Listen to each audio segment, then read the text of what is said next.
Another day, another basketball stories na naman ang pagkukwentuhan natin. At ngayon nga ay pag-uusapan natin ang balitang pagkapanalo ngayong araw ng Denver Nuggets laban sa OKC Thunder at ang naibalitang return date ni Luka Doncic sa Los Angeles Lakers. Naging undermanned nga po pareho ang Denver Nuggets at OKC Thunder sa kanilang game kanina sa hindi nila pagpapalaro sa majority sa kanilang mga key players. Pero sa kabila nga po niyan ay naging physical para naman nga po dito ang kanilang naging bakbakan. Umabot pa nga po sa punto na meron na naman nga pong nasaktan si Lu Dort na isa sa mga player ng Denver Nuggets na si David Roddy nang matamaan nga po niya ng siko ang mukha nito sa isang defensive leg. At dahil nga po dyan ay marami na naman nga po mga fans ng Denver Nuggets ang nagalit kay Lu Dort since ilang beses nga po niya nasaktan ang kanilang mga players.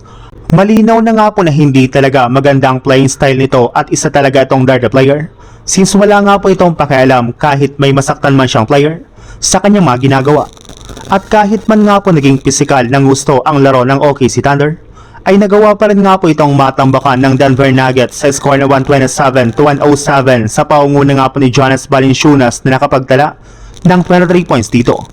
At dahil nga po sa pagkapanalong ito ng Nuggets ay naprotektahan nga po nila ang kanilang pwesto sa ika-third seed sa standings ng West.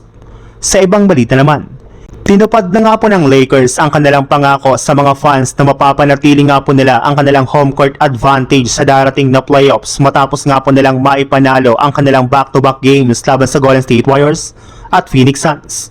Kaya dahil nga po dyan ay sureball na nga po na hindi na sila babagsak pa sa ika-5th seed sa standings ng West. Kaya isang magandang sinyalis nga po ito para sa kanilang kupunan.